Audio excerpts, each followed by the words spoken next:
So I guess before we get started with what I had planned, are any of you coming here with questions this morning?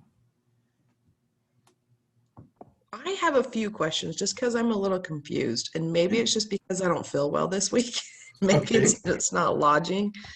Um, but I'm trying to get the numbers. Like I have everything set up in my assignments, but when I process it, I'm confused about where to put my variables to get it to all add up in the end. Does that make sense?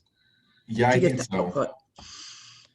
Yeah. So I just think I need to refresh and rewatch again and maybe just kind of see where I'm missing. I have everything else I believe set up right. It's just that process that I have that I'm missing. The So, processing part. hmm, Okay. so Yeah. Awesome. Well, that's pretty much all we're going to do today. Well, we're just going to take a bunch of programs and practice writing code. thank you. Yeah, because usually the writing code part is the hardest part for people, and so yeah. And I'm sorry I snuck out of your class early on Monday because my children had parent-teacher conferences at 12:30, so I had to sneak out of the last half of your You lecture. are totally good. I'm just happy that you come at all. So no worries at all. Anyone else? Shara, Eliana, Emma, you guys coming with questions? I just had a question about the exam. So you said that we can use like the inspector, I don't know what it's called, on Google, but we can't use Google. Are we allowed to use the validator though? That's what I was wondering. The validator is allowed. Okay, Yeah. awesome. If you look in the exam description, it says that there are a couple things allowed. You can use your book, you can use any programs that you've written, you can use the validator, you can use the developer tools, you can use a text editor, and that's pretty much it. Thank you. So yeah, great question. Any other questions before we get started with writing code?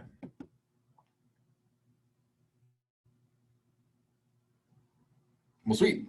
Okay, so I'm going to share my screen real quick. And I would encourage you guys to pull this up on your guys' screen too. Where I'm going right now is just in iLearn into week 5 and into our chapter. And we're going to write some code from there. So week 5 reading, chapter 5 variables and arithmetic. At the end of every chapter, starting in like week 3, I think, there are a bunch of programming exercises at the end. And so we're going to go through today and go through the ones that aren't your assignment this week. And look at all these. There's 9 of them. Okay, so maybe we could do like 7. I don't know if we'll have time for that, but we'll see. Okay, so let me check which ones are your assignments real quick. All right, it looks like number 2 is your assignment, number 6 is your assignment. So let's start with number 1. Okay, it says, write a defining table and a JavaScript program that asks a user for a volume in quarts and then converts that value into liters. Your program should correctly handle real numbers such as 7.54. Okay, so notice we don't have all of the information that we need here. This won't happen to you on your test. You're not allowed to Google the quarts to liters formula. So anything like this on your test, you'll be given the formula. With this though, it's pretty open-ended and it assumes that you're capable of using Google to find out what kind of math you have to do. So let's start off with making a new file in our text editor. So I have a spot for all my chapter 5 stuff. You guys might not have things organized by chapter, but hopefully you guys do have a CIT 160 folder on your computer for all your code. So right here, I'm just gonna say class exercise 1.html. And then in here, I could do one of 2 things. Either I could copy and paste something like this, and then just like clean it out of the stuff that I don't need, and that would give me, you know, all of these HTML elements that I need for my document. Or what I usually do is just type an exclamation mark here, and you can see it has this like autocomplete thing right here. If I hit tab, then it'll give me all this. And that's usually what I do. If you end up getting docked because you don't have, I think you'll have everything. There's the meta here with the char set, and there's the language. So I think this should have everything. But if this ends up not having everything that you need and you end up getting docked, just let me know and I'll undock you. So, okay, so we have this. Now looking at this program or this problem, what is the next thing you guys would do? We've made our file. What do you do next?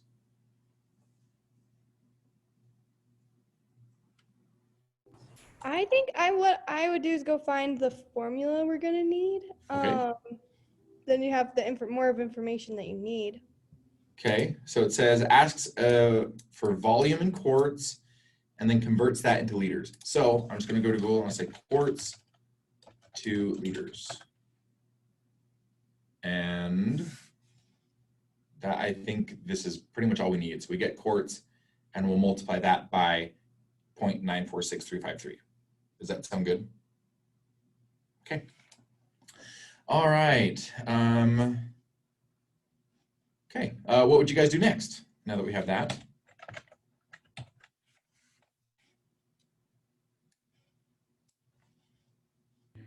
I forgot what it's called, but is this when you'd go write the table that you put the input process? Input the process. Yeah. Yes, the defining table. Perfect. And that will always go inside of which HTML tag? Script. Script. Perfect. So we have script here. And then I'm going to start a multi-line comment. So /*, and then */. And anything in between these will be a comment. So we'll have an input, processing, and output. Okay, so what is our input? Let me go back here. What's our input? Oops, not that. The volume in quarts. Perfect. Yep, so volume in quarts. Okay, what's our output? Wouldn't that be the liters? Yep, volume in liters. All right, and what's our processing?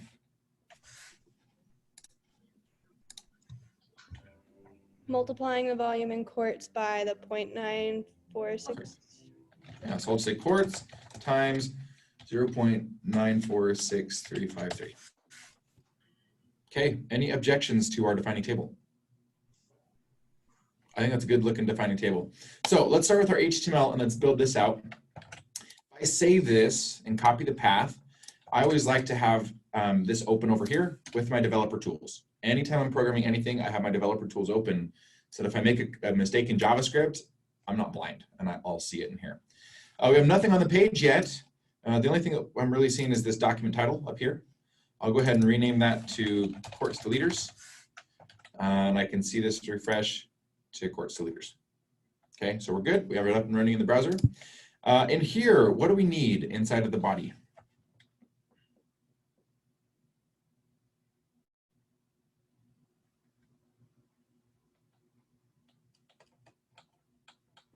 We're gonna need our input boxes for the people to write in the quarts and a div for the answer.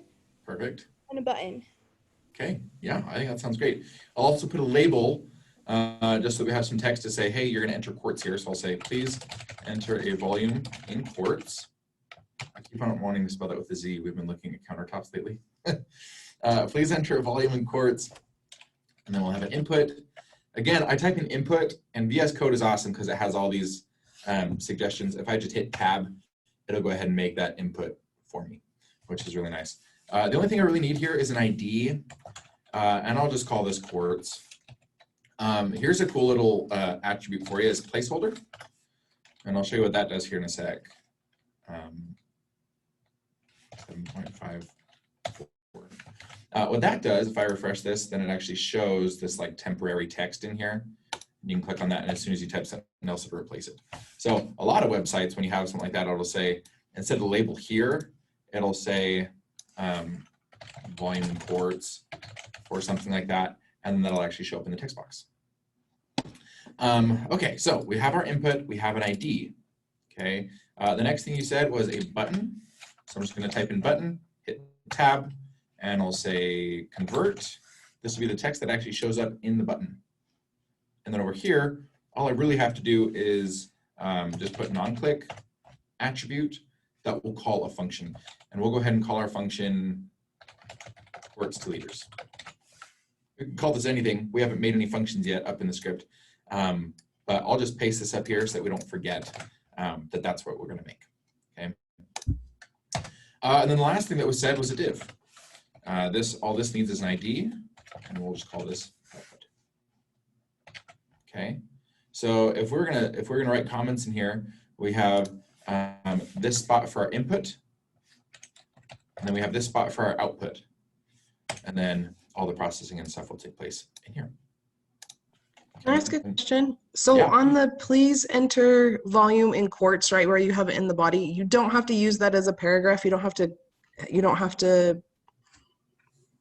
I don't know what you want to, I don't know what the greater and lesser sign is called. You don't have to put that in a P. Yeah, so that's an element, and I don't Element. think so. Okay. The reason I say you don't have to, for sure. Okay. As far as the validator goes, HTML validator, let's just check to see if this will get validated. I just have, HTML in my head from last semester. And so when you say I don't have to put the P in there, I'm going, that's not, I should, in my brain, it tells me I should put the paragraph. And so that's why I was just asking. So the error right here has nothing to do with this text out in the open. The error here talks about script, and because it says, is it outside of the head tag? It is, look at that. See, okay. So cool little trick for you. If you hold Control-Shift up arrow, it can like move a block of text up and down. So I just put that inside of there, and now we won't have that error anymore. But no, so you don't have to have this here. Now, if you wanted this label here, inside of an HTML element, we have two common scenarios. So one would be I have a paragraph. Now, when I make the paragraph, watch how this changes the appearance of the page. Okay, a paragraph automatically applies a line break afterwards, which is fine. But if you were like, this has to be right next to it, your other option is something called a span. A span is very similar to a paragraph, except it doesn't have a line break afterwards. Okay, and so I can still have that in an HTML element if I wanted it to be, but either way is fine. You don't have to have it there. Thank you. Yeah, great question. Okay, so anything else with our HTML? I think we should be good with our HTML. So let's go ahead and write up this function, and then we'll be good to go. So all we really have to do with this, we just have to add the keyword function here, and go to the end of the line and add some curly braces, and that will absolve this error right here. If I hit refresh, now that function's defined, and that error's gone. Now, if I push this button, if I type in like 55 and I push, nothing will happen because we're calling this function that doesn't do anything, okay? So let's break this up into input, processing, and output. Okay, how do we get our input? Let me blow this up a little bit. How do we get our input?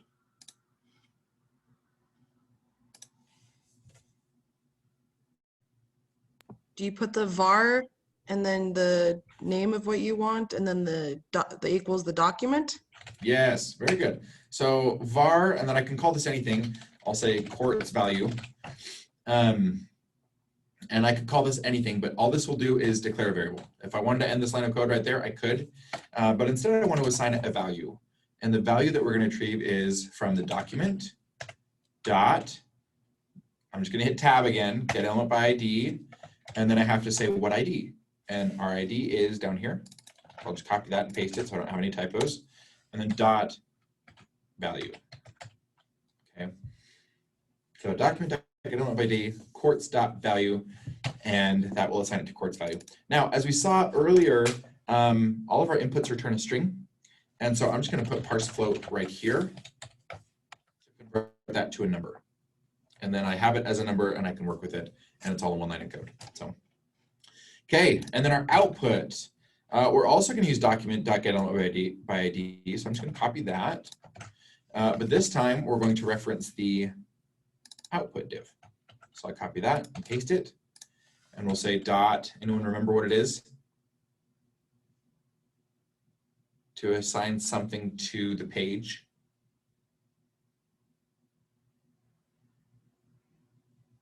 Is it the inner HTML? Is that what it is? Yep. And my text editor is probably thinking that I'm going to put that there, and so it's our first recommendation. So I'm just going to hit tab. So yeah, the two that we're going to use all semester are value and inner HTML. To get the value from an input, use value. To put something back into the HTML, use HTML. And so here I'll just say liters volume. And if I run this right now, it'll get a nice error once I hit this function because it says liters volume isn't defined. Okay, so all we have to do now is just handle this processing. Okay, which we kind of already did. We just said quarts times that. So I'm just going to copy this and say quarts, whoops, value, and then paste. Okay, and then I just have to assign it to this variable. Okay, so I do the same thing that we did up here. I'll say var like that. Okay, you guys all with me? Yeah, just hang on a second. I'm just processing. I'm looking at this. Okay. Okay.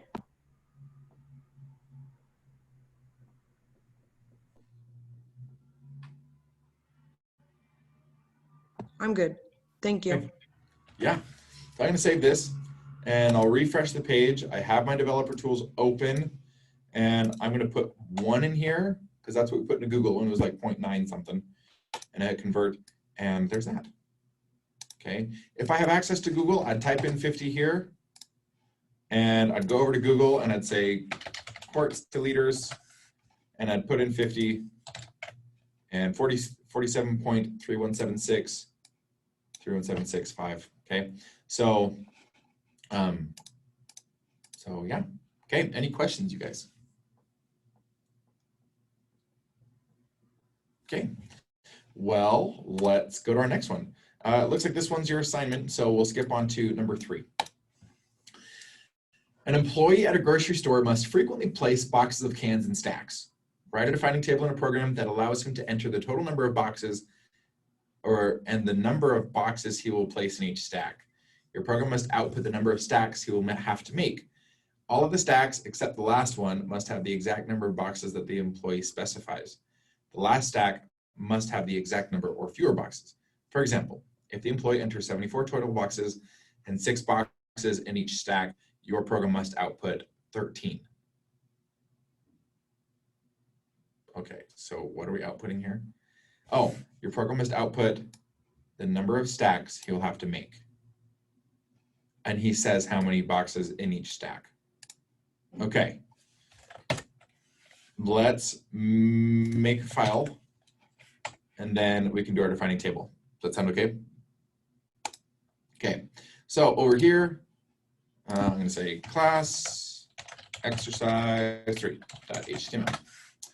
Okay, exclamation mark, tab. I'm going to close that.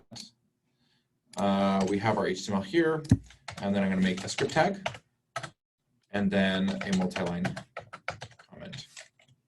Okay, we'll have an input, processing, and output.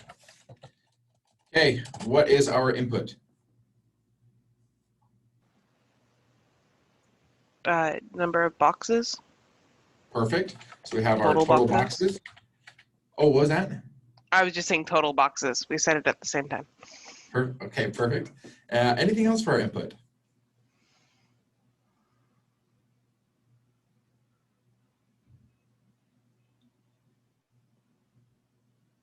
And the number of boxes he'll place in each stack. Yep. So look at this screenshot right here. They gave us a nice screenshot to help us out. Okay, but yeah, and the boxes in each stack. So I'm just going to say boxes in each stack. Okay, what's our output?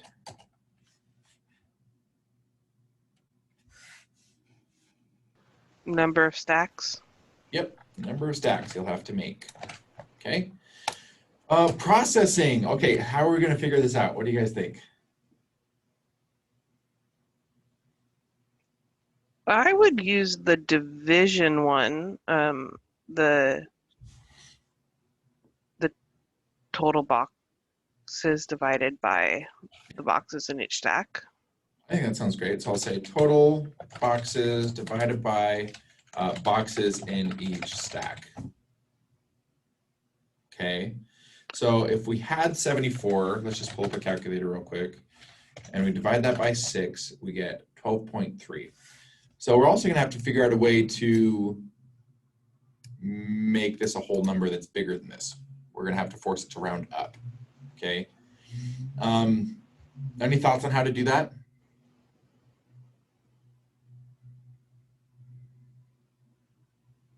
I remember reading it. It's math something. Isn't it math? I don't know. This Well, is the where nice I'm thing is- confused. The nice thing is you guys have your book. You know, if you did have a question like this, you have your book that you can use on your test. And so I have my book open right here. If I search for round, oh, look at that. We have all these functions in here. We have floor, which is the largest integer that is smaller than or equal to x. And then we have ceil, which is the smallest integer that is larger than or equal to x. So I think we should play around with some of these. So I'm just going to put something into our processing that says force round up. Okay, and that should do it for us. Okay, let's go back down here to our problem, and let's just build this in HTML first. Okay, so if I wanted to span, I could have this. One other way that I could do this is I could put a paragraph right here, and I could say total boxes, and then I could have an input. And then that'll automatically give me my line break. Have another paragraph that says boxes in each stack. And I'll have an input. And that'll give me my line break. And I'll have a button that says number of stacks. And then a div down below with an ID of. Okay, so if we run this, we copy this path, come over here, go by course deleters.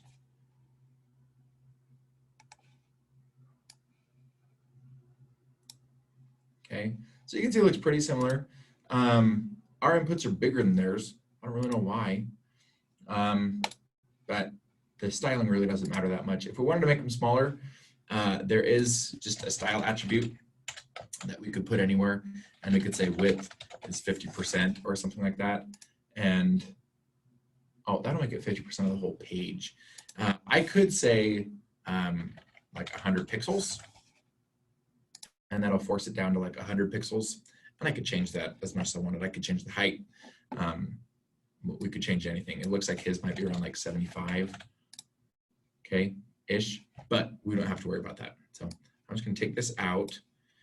All right, any questions up to this point with what we've done?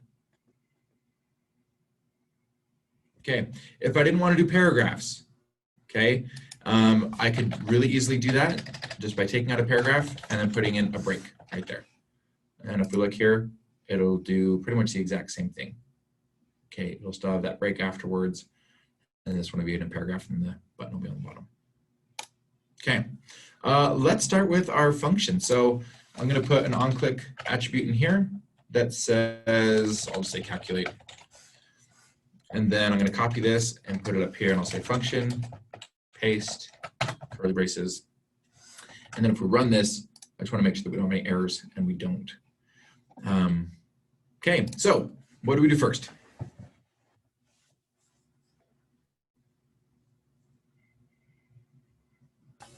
Let's or var.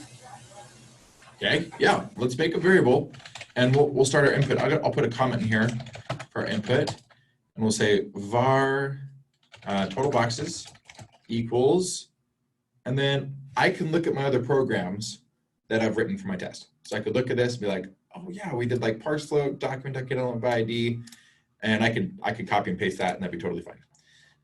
So I'm going to say document.getElementById. That's one thing we're missing in both of these is an ID. So right here I'll say boxes, say total boxes, and the ID is stacks. I'll paste that up here. Dot value, and then again we need to parse this so that it's not a string, so we can do math with it. So I'll say parse float, and then add the closing parenthesis at the end here, and now we have our total boxes. Now I'm going to hit Control C to copy the line and Control V to paste the line. And I'm going to copy this and I'll select this. And if I hit Control D, it'll select the next instance of that text that I selected, kind of like searching for it. And I'll just hit paste.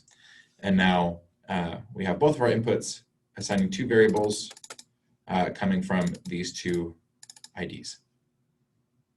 Okay, let me blow this up a little bit just so you can see it better. All right, now, if I wanted to test this, I can hit refresh, and I'm going to go over, let me make this a little bit bigger. Oh, that's weird. Where's my stuff? Page, there we go. Okay, I'm going to put a breakpoint right here. And I'm going to say we have 74 boxes, 6 boxes in each stack. And as soon as I hit this function call, as soon as I hit the button, it'll stop inside my function calculate, because the button called calculate and I put a breakpoint in here. So as soon as we get to this point in the code, it'll like stop it and I can look around and I can see stuff. I can see what's in document. I can see what document, what this total boxes is. And you can see it's highlighting my input over here on the top left. And I can see all these different attributes that this input has. And at the bottom is this value that we care about. Excuse Can me. I ask a really random question that I know you've probably already gone over this? Of course. I have been looking for this screen on my own to have both setups, to be able to see it on one side and then see what I wrote on the other. So you just copied it and pasted it in a normal, like over in the internet, but then you just opened up the sources. Is that right? That is right. Okay. So if I was going to do this from the beginning, so I'm writing my code over here. I right click on the file name up here. Huh? And I hit copy path. Okay. Okay. If you are using Sublime, I think you can just copy on the page itself. I've been using that one. I've been using perfect. VIA. Yeah, copy the file, or right click on the file name, copy path, go back to your browser, open up a new tab, hit paste. So you can see this is just on my C drive on my Windows computer. Hit enter, and now I have it. Now I can hit F12. A lot of people are on laptops and you have to like hold FN and then hit F12 or something. Or you can right click on the page and hit inspect. Inspect, that's what I'm missing. Thank Okay. you. Yep, they'll do the exact same thing. And then where I am right now, where I'm debugging, is on the sources tab. Earlier today, we were on the console tab where we could see those red arrows popping up. But I'm in the sources tab right now to have a breakpoint right here to debug it. Thank you. I know you've probably gone over that, and you other ladies, I'm really sorry to waste your time on that, but You're totally good. I'm sure you're not the only one that'll have that question. So there are all these buttons over here that kind of control this. I hit F10 almost more than anything. It's just step over next function call. It basically goes to the next line of code. So I hit F10, and now it's on this line of code, and I can hover over total boxes. I can see that it's 74. Okay, if I hit F10 again, stacks is 6. Okay, so we've just verified that our inputs are working the way that we intend. If I hit this button, resume script execution, or F8, then it'll just keep going until it hits another breakpoint or until it reaches the end. All right, so we have our inputs that are working beautifully. Now let's make an output. And another way that we can test this, I could say document.getElementById. Again, I could look at another file that I've written. Okay, if you did your assignment for week 5 or for week 4, you'll have several programs that you can look at that do this exact same thing with the inputs and the outputs. So I'll say find the idea of output dot inner HTML equals Fred. Oops. Okay, this is just a good way for me to test it and come over here, 5, 6, number of stacks. I could look at these, I'll hit F8, and you see Fred pops up here. Okay, so now all I have to do is just change Fred to the number of stacks. Okay, so we know that our input is working. We know that our output is working. I'm going to change this to a variable name. I'll just say boxes. Wait a second. What is it? Your program must output the number of stacks. Okay, so this isn't very accurate. This should be, I I'm gonna hit Control D 3 times and change all of these. I'll say boxes in stack. Because these aren't our stacks, it's the number of boxes in our stacks. Wait, Okay, how did you highlight all of those at one time again? isn't that magical? Yeah. You select one and hit Control D. Go ahead and test it. Tell me if it doesn't work. Okay. You can select any string. I could select var and hit Control D. I could select the letter R and hold Control D, and it'll select all of them. Okay, yeah, that worked. That's awesome. Thank It you. worked for you, Eliana, Nikki, Emma. Is it working for you guys? I'm having problems getting back and forth at the same time, so I'm trying. Okay, you're totally good. The only reason why I'm asking if it's working is because some people's key bindings default to Alt D instead of Control D. So if Control D doesn't work, try Alt D. All right, so we have boxes and stack. We fixed that. And then right here, we'll say number of stacks. Okay, and then right here, I'll just say var number of stacks equals 0. And then again, our program should work. We're forcing our number of stacks to be 0. We don't have the math here yet for our processing, but if we run it, we should just see 0 pop up over here, regardless of what we type in. You can see there's 0 right there. Okay, so we're ready to process this. We have our output perfect with our variable. We have our input. Now let's come back over here and let's change this 0 to some processing. Okay, so we have total boxes divided by boxes in stack. So I'll paste that here and I'll put boxes in stack and I'll save it. And now let's run it. Okay, so I have 10 and we'll say I have 3 boxes in each stack. Okay, I'll hit F8 to skip over that debugging and we get 3.3335. Okay, so that's pretty good. Now we just have to do our force round, right? So looking over here at these different functions in the math object, it is this ceiling. Now you can kind of remember this. You have ceiling and floor, these two functions that kind of go hand in hand. Ceiling forces a number up, floor forces a number down. So if I wanted to force a number to round down, I could use floor. If I wanted to force a number to round up, I can use ceiling. Okay. So, and notice it has a parameter or an argument. Okay, so we'll use the ceiling function and then we'll pass in a number. All right. And so right here, I'll say, really I could, so the way the function is going to look is math.ceil, and then I could pass in a number. I could say 6.1, and that would force it up to 7. All right, so we're going to pass in a number right here. So really, if I was going to do this, I would put number of stacks right here, because that's where we got our 3.3, right? And so we'd have to force that up to 4 stacks. But instead of having this extra line of code here, I'm just going to move this up to here. Okay, kind of like what we did with the parse float. Instead of having like a total boxes string and then using parse float on the next line and assigning it to total boxes, I'll just do it all in one line of code. So I'll automatically parse this, I'll automatically parse this, and I'll automatically round this number up. Okay. Any questions on what I just did Well, there? that's your processing. So the var number of stacks equals the math. That's the process. This is the processing. This is Yeah. where I'm missing. Okay, thank you. Yeah. And I lumped these into one line of code. So I did this division, but then I put the output of that division, which was 3.3, into my math.ceil function, which will force it up. And we can test that. Let's come over here. I'll hit F5. And I am going to put a breakpoint in this time. And let's do the same one. We have 10 and 3. And I'll hit number of stacks, and we can look at total of boxes. 10 boxes in stack is 3.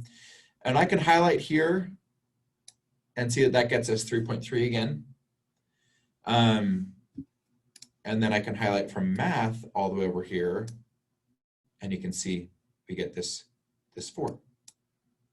Okay, and so if I hit F10, number of stacks ends up being 4. We'll put that into the inner HTML of our output div, and so we get 4. Okay, now as a final test, I'd come back over here and look at the screenshot that they gave us, and they did 74, 6, and they got 13. So let's make sure that we can do that. 74 and 6, and we get 13. Okay. Any questions on this, you guys? No, but this is helpful that you keep going through it and it's going through it. So thank you. Awesome. Yeah, I'm having fun. Let's see the next one. Okay, 6 was our next assignment. So let's do number 4. Oh, that's a lot of words. This totally reminds me of like elementary school. Okay, a teacher frequently divides her class into teams.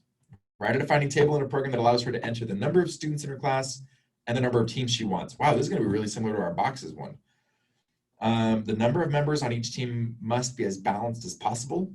In other words, if not all of the teams can have the same number of members, then some of the teams will have only one more member than the other teams.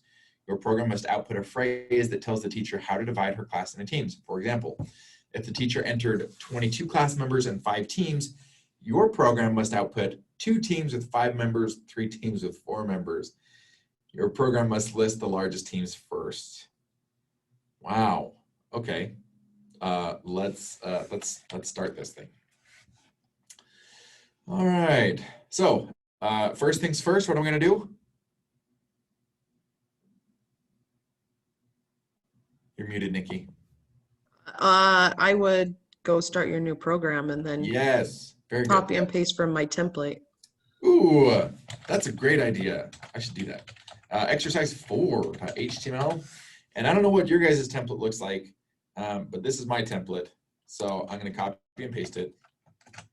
And let me just show you guys my template if you guys haven't seen my video for it yet. I have all of my required HTML attributes. I also have a little bit of styling, which centers things nicely on the page, which I like. You don't have to have that. This style will apply to my body HTML element. Okay, I'm setting the width to 80%, putting 10% margin on the side, and I'm aligning the text to be centered so it'll just be nice and centered on my page. I have a defining table here. I have a template function, which already does input, processing, and output, even though I'm just hard coding a message, kind of like we did a second ago with Fred or with the number 0. And then I have an input with an ID, a button that calls my function, and then an output. Okay, so that's my template. I'm going to copy the path. Did you say you have a video on your own? Is that on the spreadsheet one? It is in the spreadsheet. Yeah, Okay. let me find that real quick for you. 160 CIT 160 videos. That's not helpful. Hang on a sec. Okay. I think it is this one.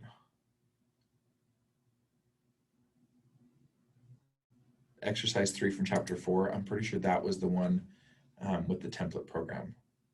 Yeah, making template file with Sublime. I use Sublime, but it doesn't make a difference. It's the same file that I'm using now. Yeah, you can see my template function here. So yeah, this one right here, chapter 4, exercise 3 is where I did that. All right, so here is my template program. I can close this now, and let's make this look the way that we want it to look. So I'm going to come back over here and look at our teacher stuff. We have 2 inputs, a button, and then an output. So let's change that. I don't need, let me close this. I don't need a header or that or a temporary paragraph. And I'm just going to look at this now. So we have number of students. And then I'll change this. I'm going to hit Control D to change both of these. And I'll say num of students. Well, let's say number of students. Whoops. And then I have a break. And I'll say number of teams. And then I'll say input tab. The only thing I have to add is an ID. And I'll say number of teams. And then I'll have another break. I have a button called Teams, or that says Teams. And then I'm going to hit Control D again to change my template function. And I'll say calculate team size, or something like that. I can call it anything. And we have an output div, and that should be good there for our HTML. Now let's work on our defining table. We should have done that first. So our defining table allows her to enter the number of students in her class and the number of teams she wants. I'm just going to copy that for our input. I'll hit enter there. So we have the number of students in her class, the number of teams she wants, and then the output, a phrase telling the teacher how to divide her class into teams. Okay, and then our processing. Okay, so let's see here. We said it would be similar to the boxes one. So could I just start off by saying students divided by teams? Okay, so say students divided by teams. Okay, then what? If we do like our 10 boxes and 3 stacks, if we have like 10 students and 3 teams, we'll end up with like 3.3 on a team. So what could we do with that?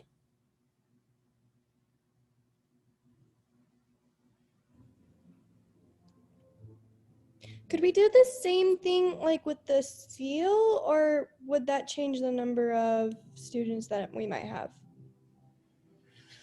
That's a really good question. Let's see. So I think it would change it. I'm trying to think about how to do this. So in my mind, the way that I would do this is something that you haven't learned yet. So let's see here. So we have students, we have teams, 10 divided by 3. If we have that decimal, let's look at our functions up here, see if there's anything that could help us out. Okay. Max, min.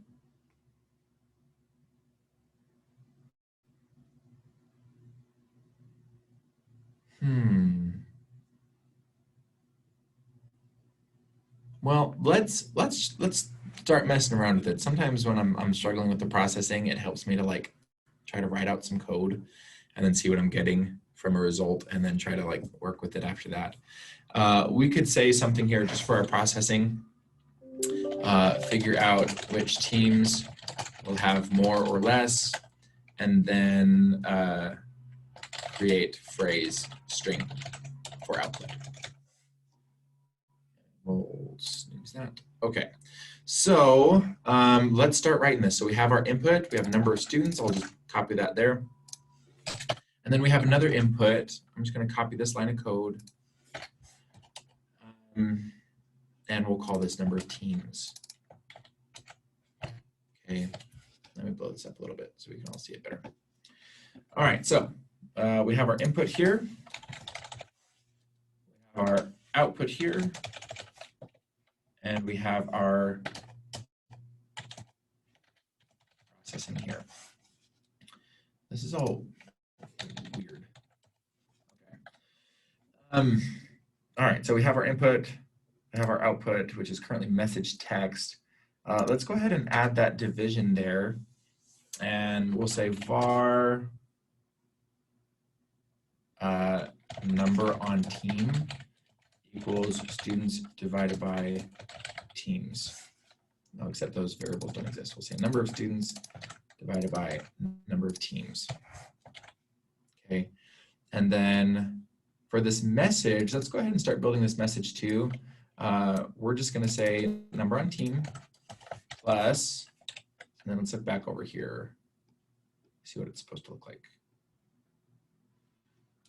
2 teams with 5 members and 3 teams with 4 members. So we'll say, wow. Okay, so we're gonna have to figure out a couple of things here. We're gonna have to figure out how many teams are gonna have this number, and then how many teams are gonna have an extra member as well.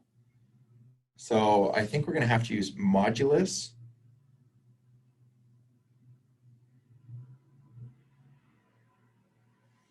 So does anyone have ideas, or is it okay if I just try to like mess around with a couple of things real quick?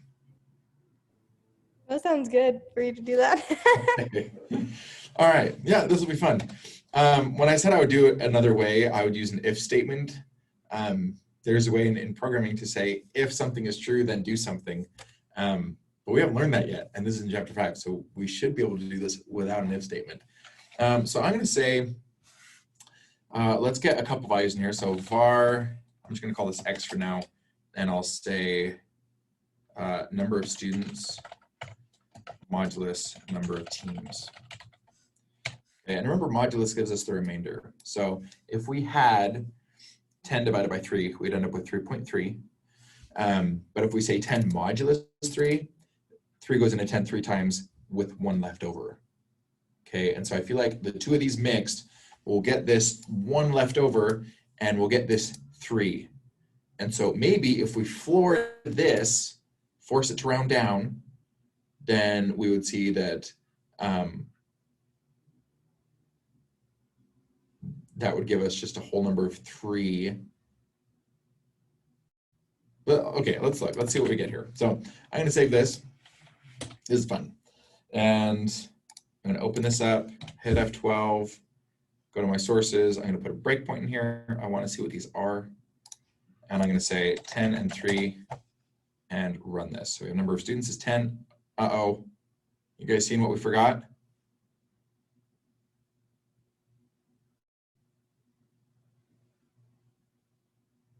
What's wrong with this number? Is it supposed to be in parentheses? No, it's a string. It's a fake number. Oh, okay. So let's fix that. So I'm going to hold control and click here. And that puts a cursor on both spots. I'm going to say parse float, end of the line, closing parenthesis, and that'll parse those for us. Okay, let's try this again. Okay, so number on team, we have 3.3335, if we could cut a person into thirds. X is 1, so we'll have 1 left over. And I think we're going to have to use both of these numbers. So if we floor this, that'll say we'll have 3 people on each team. So let's try a couple of things here. So we are going to say math.floor. Whoops. I'll put this whole thing into there. Okay, so we have number on, I'll call this small team. Small teams. So number on small teams, because that'll force it to round down. And then this gave us 1. So, wow, guys, this is really hard. I'm not super good at math. Okay, number on small teams, math.floor. That'll give us 3, which is good. Now we just have to see how many small teams we're going to have. And this is giving us 1, which means we're going to have 1 large team. So this I'll call number of large teams. Okay, I think we're going to a good place. All right, number of large teams. So we have number on small teams we have is 1. Number of large teams is, sorry, there'll be 3 people on each small team. There'll be 1 large team. Can I make a suggestion? Please, yes. I think so if you just that modulus number that you end up with at the end, the small number, like if you had 10 divided by 3, the 1, Yeah. That's always going to be the number of large teams you have. Yes. So I don't know if that's helpful in the function, but that is, I don't know. I feel like that could help.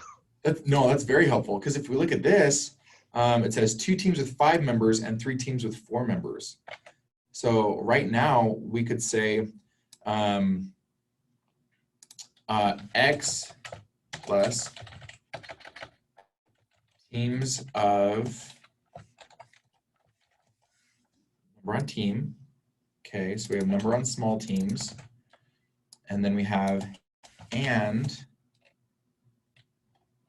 X again, we don't know what this one is, we'll say Y plus, so plus like 4, what did it say? Oh, and 3 teams with 4 members. So this will be number of large teams, 3 teams with Y members. Okay, so we don't know this one, how many teams of the small teams there will be, but we'll say 3 teams of 3 and 1 teams with 4. Okay, so we're making progress. We got 2 of the 4 numbers that we need. All right, so next up, we need to solve for x. If only it was that simple. Okay, so we have to figure out how many small teams there will be. Or oh, this actually needs to go over here. Sorry, guys. Okay, so we have, nope, sorry, that was right. Okay, if I do anything crazy, just tell me. So we have 3 teams of 3, number on smaller teams. All right. Look back at their code. So how'd they get this 2 there?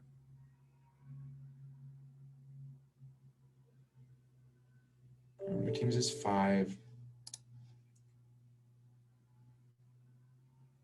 So 5 divided by 22 would be like 4-ish, 4.3 or something like that. Wait, I think you already have that number. You just have to take the first modulus number and put the answer there. Will be your largest. You will be the largest team you have, and then if you subtract it, you'll get the small number of teams. Or if you subtract that number, let me start at the beginning. So you already have the number there. If you look at the number of teams. So you have to, yes. So you have to take the number of teams and subtract it from your remainder that you get, and then that will be the number of small teams. Good. Okay, so we have total number of teams. Oops. What is going on? Okay. Number of teams minus number of large teams. Perfect. That's great. And then we'll put this right here.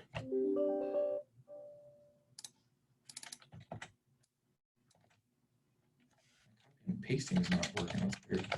Number of small teams. Okay, so number of small teams, teams of 3, a number of large teams, teams with, this should just be 1 more. Do you guys agree? Because they all have to be within 1 of each other. So I would say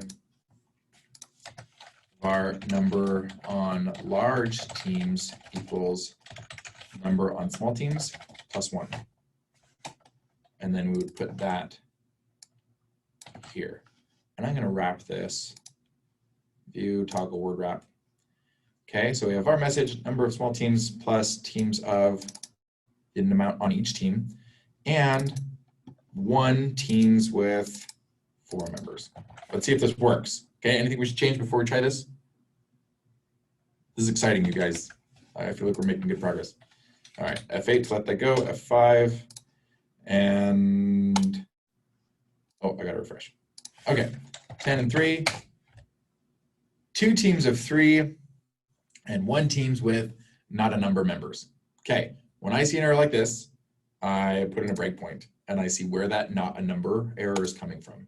Okay, so we're good here. What variable is that? With not a number. Teams with number on large teams.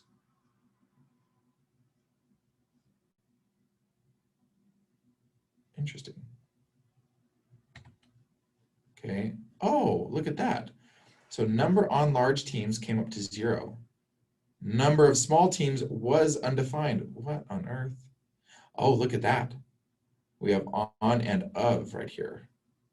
Okay, so I'm gonna hit F8, let that go. I'm gonna copy this, number on small teams, and put that right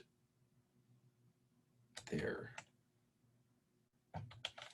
Okay, so that's 1 error fixed. Let's see if we have any more. I'm gonna take out this breakpoint. We'll see if it just works. Okay. 2 teams of 3 and 1 teams with 4 members. Is that what it said? 2 teams with 5 members. Okay, 2 teams of 5 members. Okay, let's play around with this for a second. Let's see if 22 and 5 works. I'll refresh it because we made a change. 5. 3 teams of 4 and 2 teams of 5. We're close. The only thing we have to change is having the larger teams first. That was all it said. I forgot about that. So we'll just say, we'll put this here, this here, and then we'll swap this one with this guy. Let's refresh. 22 and 5. 2 teams of 5, 3 teams of 4, 2 teams of 5, 3 teams of 4. We did it, guys. That's awesome. That was really intense. That was hard. Okay, well, we didn't get to go through all of them, but hopefully this has been helpful for you guys. Do you guys have any other questions or anything else you wanted to see? No, I'm good. I'm kind of at a spot where I don't know the questions I have. I just run into problems and go, oh no. So let's do this. Let's set up one more of these study sessions. I want to be able to go through the rest of these with you guys. Maybe try going through them first on your own and see how you do and just kind of use it for practice. And then maybe we could meet up on like Friday or something. Does that sound okay to you guys?